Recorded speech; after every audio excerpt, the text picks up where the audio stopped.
그리스도인으로 살아간다는 것은 세상 사람들과 다른 삶을 산다는 것을 의미합니다. 그래서 우리가 사람들에게 나는 그리스도인입니다 라고 말을 할 수 있다는 것은 나는 세상 사람들과 다른 삶을 살기 원합니다 라고 말하는 것과 똑같습니다. 저는 가끔 여러분들 중에 어떤 얘기를 들으면서 참 은혜를 받곤 합니다. 어떤 한 청년은 저에게 그런 얘기를 했습니다.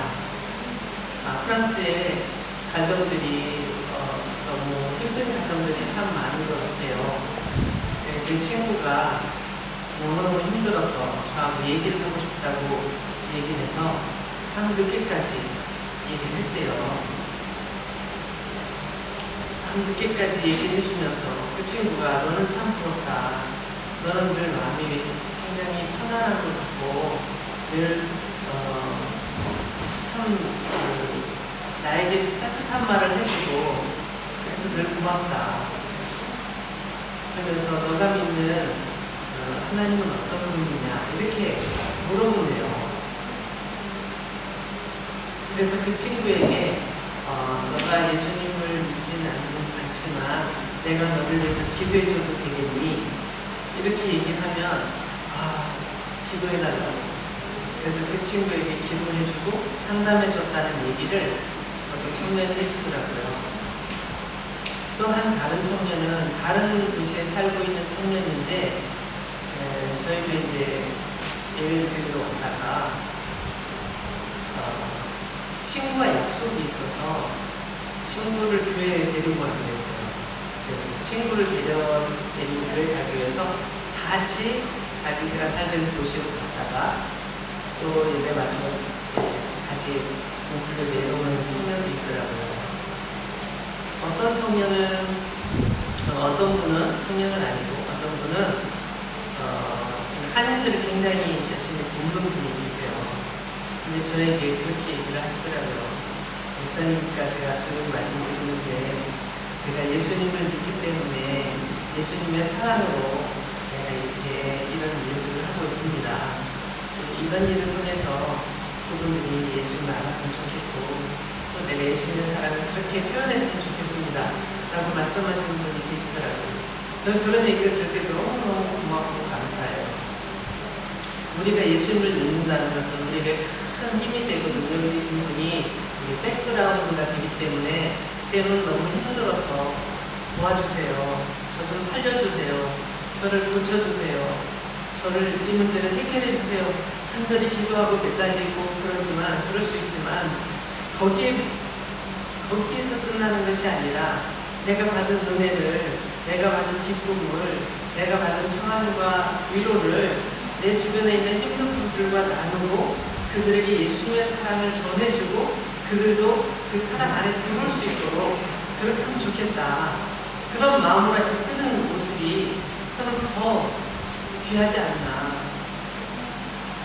힘들 때만 찾아와서 막 간절히 기도하고 힘든 문제가 해결되면 잊어버리는 듯한 그런 신앙생활의 모습이 아니라 정말 여러분들의 모습처럼 그렇게 옆에 있는 연약한 이웃을 도와주고 누군가를 위해서 기도하고 그리고 섬기고 내가 받은 은혜를 나만 가지고 누리는 것이 아니라 누군가와 함께 나누려는 그런 모습들, 그것이 진짜 그리스도인의 정체성이 아니겠는가 이런 생각을 해봅니다. 이 세상을 살아가면서 똑같은 세상을 살지만 전혀 다른 방식으로 살아간 사람들이 사실은 그리스도인들입니다. 어떤 삶을 살아가야 할까? 난 어떤 삶을 살아야 될까? 그걸 고민하면서 정말 내가 그리스도인답게 사는 삶의 모습은 무엇일까? 이것을 고민하지 않는 그리스도인이 있다면 그 그리스도인은 진정한 그리스도인이 아닐 수도 있다고 저는 생각합니다. 오늘 말씀을 함께 나누도록 할게요. 오늘 말씀은 드디어 이스라엘 민족이 이집트를 떠났습니다. 이집트와 이별했어요. 이집트에 여기 보면은 람셋이라고 되어 있는데 이 고센 땅을 이스라엘 사람들이 거주하던 이 땅을 완전히 벗어나서 나와서 숫곳이라는 곳에 진을 칩니다. 이제부터 여기서 잠시 머무르는 거예요. 거기 머무르면서 잠깐 인구조사를 합니다. 누구누구가 나왔는지, 우리 가족은 몇 명 나왔는지, 또 누구 얼마나 되는지 조사를 합니다. 여러분, 이 람셋이라는 고센 땅은 이스라엘 민족이 평생을 살아온 지역입니다. 오늘 성경에도 나와 있지만 430년 이스라엘 민족이 이집트에 와서 430년을 살았습니다. 430년 중에 한 3분의 2 정도는 자유로운 모습으로, 자유의 몸으로 이집트에서 살았습니다. 이집트 사람들과 동등한 대우를 받으면서 취직도 하고 일도 하고 공부도 하고 똑같이 했습니다. 근데 나머지 3분의 1은 완전히 노예 생활을 하는 거예요. 고통스러운, 끔찍스러운, 정말 살기 하루하루 사는 것이 너무 고통스러운 노예로서의 삶을 살아옵니다. 하나님 우리를 왜 이렇게 버려두셨습니까? 막 기도도 하고 또 한탄도 하고 내가 왜 이럴까 이렇게 고민도 하고 하면서 그 430년 중에 한 3분의 1을 그렇게 보내다가 하나님께서 드디어 이집트를 벗어나도록 해주시죠. 이스라엘 사람들이 잘해서 똑똑해서 지혜롭게 뭔가 아이디어를 내서 벗어나는 것이 아니라 완전히 하나님의 특별한 능력을 통해서 벗어나게 된 거죠. 숫곳이라는 곳에 도착해서 우리가 몇 명이나 나왔는지 한번 세봅시다. 딱 세봤습니다. 그 당시의 전통으로 따지면 여기 37절 말씀을 보면 그 당시 전통으로 따지면 어린 아이들이나 여자는 숫자를 세지 않습니다. 힘이 센 성이 된 남자 숫자만 세죠. 남자 숫자를 세는 거 얼마라고요? 60만 명 정도, 60만 명 정도가 됐어요. 여기서 60만 명이면 성인 남자니까 분명히 결혼했겠죠. 결혼했을 거예요. 그러면 오늘날로 계산하면 2배로 늘어나죠. 자녀들을 몇 명이나 낳았을까요? 오늘날은 자녀를 안 낳는 집도 있고 1명 낳는 집도 있고 2명 낳는 집도 있고 또 많이 낳는 경우는 5명, 6명 낳는 경우도 있지만 그런 경우는 많지는 않잖아요. 예전에는 지금보다 더 많이 낳았어요. 더 많이 낳았어요. 그렇지만 오늘날 기준으로 그냥 2명만 낳았다고 쳐봐요. 2명만 낳았다고 쳐봐요. 그러면 적어도 60만에 4배 되겠죠? 그럼 얼마예요? 240만? 240만 정도. 그러니까 아무리 적어도 200만 명 이상은 될 거예요. 엄청난 숫자가 민족 대이동을 일으킨 거죠. 한 200만, 240만 명 정도 아니면 훨씬 더 많을 수도 있어요. 그렇게 많은 인원이 갔어요. 근데 그게 다가 아니에요. 38절 말씀을 한번 보실까요? 38절 말씀을 보시면 이스라엘 민족의 숫자에 포함되지 않은 사람들이 또 기록되어 있어요. 수많은 잡족, 다양한 민족을 말하죠. 수많은 다양한 민족의 사람들이 이집트에 살고 있었는데 어쩌면 그들은 이스라엘 사람들처럼 전쟁에서 포로로 끌려오거나 이렇게 어떤 이유로 들어왔다가 거기서 노예 생활을 하는 사람들일 수 있을 것 같아요. 아니면 그들 중에는 이집트 사람들이었는데 원래 이집트 사람이었는데 이스라엘 사람과 결혼한 사람도 있겠죠. 원래 이스라엘과 아무 관계가 없었는데 이집트에 일어난 엄청난 재앙, 10가지 재앙이 일어나는 모습을 보면서 와, 하나님 너무 무섭구나. 하나님을 피하면 우리는 큰 벌을 받을 수도 있겠구나. 나 하나님을 믿어야 되겠다. 나도 이스라엘 민족이 믿는 그 하나님을 믿고 따라가봐야 되겠다. 이렇게 생각하고 따라온 사람들도 있겠죠. 근데 여기에 수많은 잡족이라고만 되어 있고 그 숫자가 몇 명인지는 적혀 있지 않기 때문에 이 숫자를 우리는 예측하기가 불가능해요. 어쨌든 수많은이라고 되어 있는 거 보면 굉장히 많은 수의 이스라엘 민족이 아닌 사람들이 같이 거기에 참여를 했어요. 그래서 그 안의 숫자가 300만이 될지 400만이 될지는 잘 몰라요. 어쨌든 이 많은 사람들이 숫곳이라는 곳에 같이 모입니다.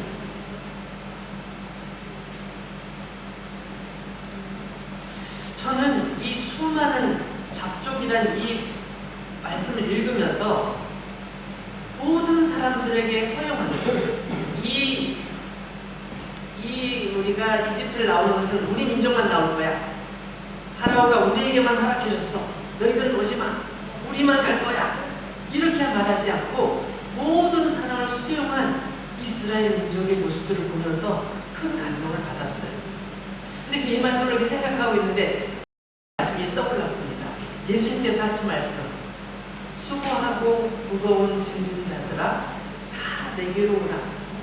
내가 너희를 쉬게 하리라. 마태복음 11장 28절의 말씀을 보면 예수님께서 모든 사람들에게 초대하세요. 수고하고 짐진 자들아, 이스라엘 사람들이면 다 내게로 오라 이렇게 말씀하지 않으시고 다 내게로 오라고 말씀하셨어요. 수고하고 무거운 짐을 진 누구든지 다 내가 받아주겠다. 내가 그 사람에게 진짜 쉼을 주겠다. 진짜 쉼이 무엇인지 가르쳐주고 그가 쉴 수 있도록 내가 도와주겠다. 예수님께서는 그렇게 말씀하셨어요. 수고하고 무거운 짐진 자들아 다 내게로 와라. 조건이 하나도 없어요. 우리가 예수 안에 들어와 있는 것은 바로 이런 이유 때문입니다. 예수님께서 말씀하실 때 예수 믿는 사람들은 이스라엘 사람만 돼. 나머지는 안 돼. 그래서는 여기 있는 우리 모두가 이 자리에 있을 수 없는 것이죠. 예수님께서는 우리를 부르시고 초청하셔서 쉼을 주셨을 뿐만 아니라 하나님의 영광스러운 자녀로 불러주시고 우리가 하나님의 자녀 되게 하시기 위해서 예수님께서 친히 십자가에 죽으시고 고통당하심으로 우리가 하나님의 자녀가 되도록 허락해 주셨다는 것이죠. 우리의 외모를 가리지 않으시고 출신 성분이나 부유함이나 이런 건 따지지 않으시고 심지어는 죄가 있느냐 없느냐 따지지 않으시고 살인을 저지른 사람도 간음을 저지른 사람도 도둑질한 사람도 사기친 사람도 누구든지 다 여기 와서 은혜를 받고 누리라고 말씀하십니다. 그 은혜를 누리면 그 은혜에 너무 감격해서 주님, 제가 참 나쁜 삶을 살아왔는데 이제는 더 이상 그렇게 살 수 없겠습니다. 주님이 저를 사랑하시는데 저도 주님을 위해 살겠습니다. 주님의 영광을 위해서 주님의 사랑을 전하면서 나도 그렇게 살겠습니다. 우리가 그렇게 변하여 살기를 주님께서는 원하시는 것이죠. 근데 놀라운, 다시 출애굽기로 10장으로 가서 놀라운 것은 주님께서 이렇게 하나님께서 불러주신 것뿐만 아니라 거기에 그들을 여호와의 군대라고 부르신다는 거예요. 여러분, 군대라는 거는 전쟁에 나가서 싸우는 사람들을 군대라고 하잖아요. 그러나 사실은 이 사람들은 아무런 준비가 안 돼 있거든요. 39절 보실까요? 39절 보시면 이렇게 나와 있어요. 그들이 애굽으로부터 가지고 나온 발교되지 못한 반죽으로 무교병을 구했으니 이는 그들이 애굽에서 쫓겨남으로 지체할 수 없었음이며 아무 양식도 준비하지 못하였습니다. 이 사람들은 군대가 아니에요. 정확하게 말하면 이 사람들은 이집트에서 피난 온 사람들이에요.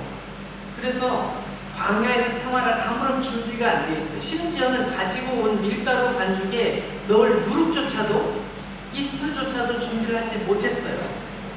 정말 정신없이, 마치 집에 불이 났을 때 집에 있는 물건을 골라서 가지고 나올 수 있나요? 아, 나 저 안에 있는, 금고 안에 있는 걸 꺼내야 돼. 열쇠 어디 있지? 열쇠 어디 있지? 열쇠 찾을 시간이 있나요? 아니죠. 불이 나면 불이 순식간에 불과 한 30초 이내에 집에 확 다 타버리거든요. 불이 붙어버리거든요. 그걸 피하기 위해서 빨리 나오지 않으면 죽는 수가 있어요. 그죠? 그러니까 막 아무것도 못 챙기고 나오는 거잖아요. 거의 그런 수준이에요. 그런 수준이에요. 그래서 아무런 준비도 안 돼 있고 무기 쓰는 방법도 모르고 아무것도 모르는데 여호와의 군대다 라고 말씀하세요. 41절 430년이 끝나는 그 날에 여호와의 군대가 다 애굽 땅에서 나왔음즉 여호와의 군대가 나왔다. 어떻게 하나님께서는 이 준비되지 않은 사람들에게 군대라고 부르실까요? 하나님께서는 계획이 있습니다. 하나님께서는 계획이 있어요. 하나님께서는 그들을 훈련시키시기 위해서 준비한 계획이 있습니다. 출애굽기 얘기가 사실은 그 얘기예요.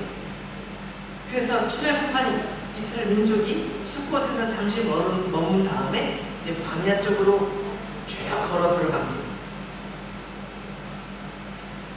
그래서 훈련을 시작하는 거죠. 진짜 군인이 되는 거죠.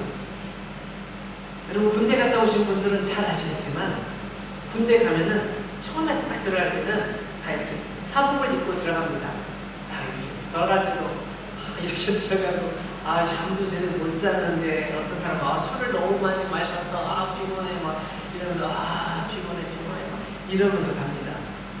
그럼 처음에 이제 탁 집합을 시켜놓으면 다들 뭐 이렇게 하고 뭐 이러고 있죠. 그럼 앞에 있는 이제 장교님 단에 서서 여러분 군에 오시느라고 수고 많으셨습니다. 이제부터 여러분은 군인입니다. 딱 말하는 순간 앞에 서 있는 군인 표정이 싹 바뀌어요. 장교 표정이 싹 바뀌어요. 차렷! 일주시오! 차렷! 그때부터 이제 훈련이 시작되는 거예요. 차렷! 일주시오! 이러다가 이제 기합을 받고 훈련을 받고 훈련하다 보면 이제부터는 차렷! 일주시오! 앞으로 가! 뛰어가! 앉아! 일어서! 진짜 군인이 되고 훈련을 하면서 명령에 순종하는 법을 가르칩니다. 처음에는 몰랐어요. 저도 군에 가가지고 앞으로 가! 뒤로 돌아가! 좌양을 좌! 우양을 시키는데 이걸 초등학교 1학년 때 처음 배운 거거든요. 이걸 왜 시키지? 라고 생각했어요. 근데 그것은 명령, 상관의 명령에 복종한 훈련을 시키는 기초였더라고요.